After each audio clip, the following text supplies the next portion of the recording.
Everyone, my name है शांतनु जैन और इस वीडियो में हम एक बहुत ही अच्छा क्वेश्चन करने वाले हैं इंटीग्रेशन का। तो चलिए शुरू करते हैं।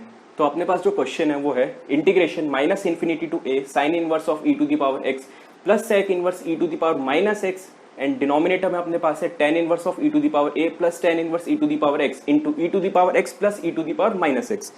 ठीक है, तो इसको शुरू करते हैं। तो शुरू करने से पहले मैं आपको दिखा दूं यहाँ पे कि यहाँ पे अपने पास लिमिट में ए है। तो ए क्या है? ए अपने पास यहाँ पे कांस्टेंट है। कांस्टेंट है तो क्या इसकी वैल्यू कुछ भी हो सकती है? नहीं, इसकी वैल्यू ऐसी होगी कि ये फंक्शंस इनके डोमेन पे रहेगी। ठीक है, कि ताकि ये फंक्शंस डिफाइंड रहे। ऐसा नहीं होगा कि ए की वैल्यू ऐसी कुछ हो जाएगी फंक्शन डिफाइंड ही ना हो पाए, तो फिर अपने क्वेश्चन का कोई सेंस ही नहीं है। ठीक है, तो अब अपन देखते हैं क्या है। क्वेश्चन को पहले ऑब्जर्व करते हैं। क्वेश्चन में आपको दिखेगा आपके पास एक्सपोनेंशियल फंक्शंस है और इनवर्स फंक्शंस है। तो यहाँ पे मैं आपको एक चीज बता देता हूँ, अगर आपके क्वेश्चंस में कभी भी इनवर्स फंक्शंस है, आईटीएफ है, इनवर्स ट्रिग्नोमेट्रिक फंक्शंस है, तो सॉल्व करने के दो मेथड्स होते हैं, या तो सब्स्टिट्यूशन या तो आप यूज करोगे इनवर्स फंक्शंस की कुछ प्रॉपर्टीज।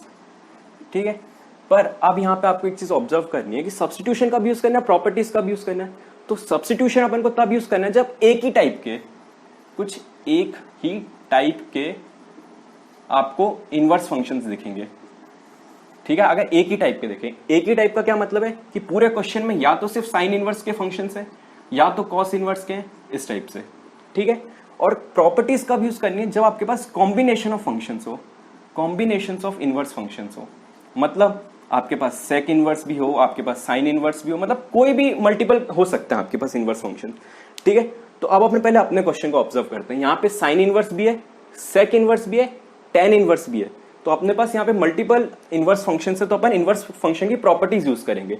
आप कौन सी प्रॉपर्टी यूज करनी है वो क्वेश्चन पे डिपेंड करता है। क्वेश्चन को अपन देखेंगे पहले अच्छे से, फिर बताते हैं क्या यूज करना है अपन को। ठीक है, तो अगर आप यहाँ क्वेश्चन में ध्यान से देखो तो अपने पास यहाँ पे आपको दिख रहे होंगे साइन इनवर्स क्या है, e to the power x, sec inverse e to the power minus x. क्या इन दोनों में कुछ रिलेशन होता है? होता है। क्या होता है? ये दोनों एक दूसरे के रेसिप्रोकल्स हैं। E to the power minus x equals to 1 by e to the power x, दोनों एक दूसरे के रेसिप्रोकल्स हैं। तो अब इसके लिए अपन क्या करें? अगर रेसिप्रोकल है तो अपन इसके लिए रेसिप्रोकल प्रॉपर्टी यूज करेंगे। We will use the reciprocal property. अब रेसिप्रोकल प्रॉपर्टी है क्या उसको देखते हैं। रेसिप्रोकल प्रॉपर्टी ये कहती है कि cosec inverse x can be written as sine inverse 1 by x. कब? जब एक्स आपका ग्रेटर देन 1 हो या x is less than equals to -1 हो। ठीक है, क्या लिख सकता हूँ? सेक इनवर्स x को मैं लिख सकता हूँ cos inverse of 1 by x. कब? जब ये सेम कंडीशंस वैलिड हो। ठीक है, मैं कॉट इनवर्स x को क्या लिख सकता हूँ? टेन इनवर्स 1 बाय एक्स लिख सकता हूँ। कब लिख सकता हूँ? जब x पॉजिटिव हो। इसको या तो मैं pi plus tan inverse 1 by x लिख सकता हूँ। कब? जब मेरा x नेगेटिव हो। तो ये मेरे पास रेसिप्रोकल प्रॉपर्टी है। तो इस प्रॉपर्टी को अपन यूज करेंगे इस क्वेश्चन को सॉल्व करने के लिए। तो अब आप यहाँ ध्यान से देखो कौन सी प्रॉपर्टी लग रही है, ये वाली सेक इनवर्स एक्स वाली, क्योंकि अपने पास सेक इनवर्स का फंक्शन है। ठीक है, तो इस प्रॉपर्टी को अपन यूज करेंगे।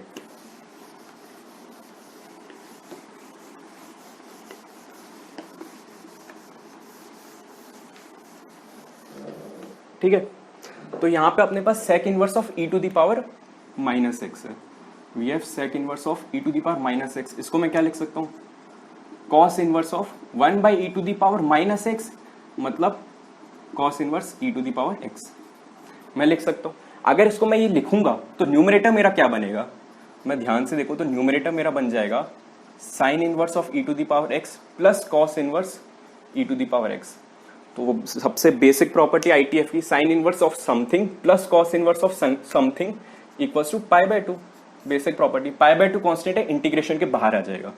तो integration I equals to pi by 2 integration minus infinity to a d x upon.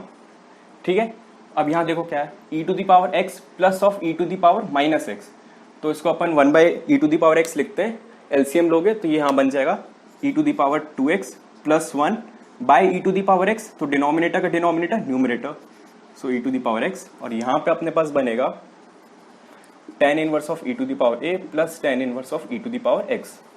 तो जब भी आपको कहते हैं dx के साथ, जब भी आपको dx के साथ e to the power x देखेगा तो सब्स्टिट्यूशन आप करोगे, यही करोगे। बेसिक फंड ऑफ सब्स्टिट्यूशन है। क्योंकि e to the power x को अगर आप कुछ पी मानते हो तो e to the power x dot d x equals to d p. ठीक है, तो सेम चीज करेंगे अपन। So pi by 2 integration d p upon e to the power x का स्क्वायर हो जाएगा, तो p square plus 1 into tan inverse of e to the power a plus tan inverse of P.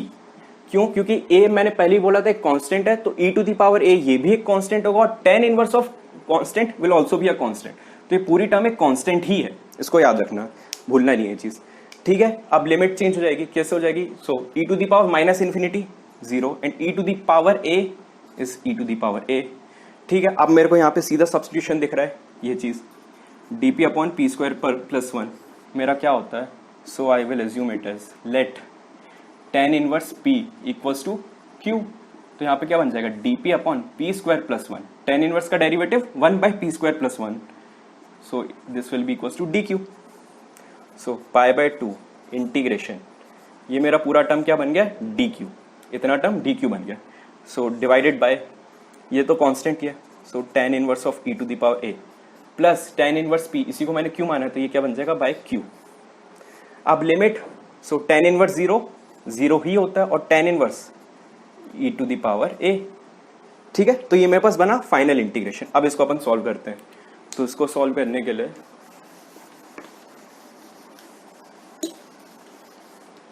तो अब अगर मैं इसको देखूं यहां से सिंपल, ये मेरे पास क्या है? D q upon q plus some constant, ये मेरा कांस्टेंट है। तो ये मेरे को, आपको सिंपल एक लीनियर फंक्शन दिख रहा होगा डिनोमिनेटर में, just like integration of d x upon x plus a. इसका क्या होता है? L n mod x plus a, यही होता है ना। तो सेम चीज अपन को करना है, क्योंकि यहाँ पे क्यू है एंड यहाँ पे भी क्यू है, तो ये एक लीनियर फंक्शन है पूरा, it is a linear function. ठीक है, तो सेम चीज अपन करेंगे, तो ये क्या बन जाएगा मेरा? So I will be pi by 2 बाहर, यहाँ पे बन जाएगा l n mod q plus tan inverse e to the power a, limit लगेगी मेरी 0 to tan inverse e to the power a. So pi by 2, यहाँ मैं डालू एक बार, अगर tan inverse e to the power a तो 2 times बन जाएगा, so l n 2 times tan inverse e to the power a minus, और यहाँ क्यू 0 रखूंगा तो l n tan inverse e to the power a. So l n a minus l n b, l n a by b, तो उसको मैं पूरा ऐसे ही कर देता हूँ, by tan inverse e to the power a, cancel हो गया। सो फाइनल आंसर जो अपने पास आएगा वो आएगा पाई बाय 2 एल एन 2, ये अपना फाइनल आंसर है। ठीक है, तो होप कि आपको क्वेश्चन समझ में आया होगा। Thank you.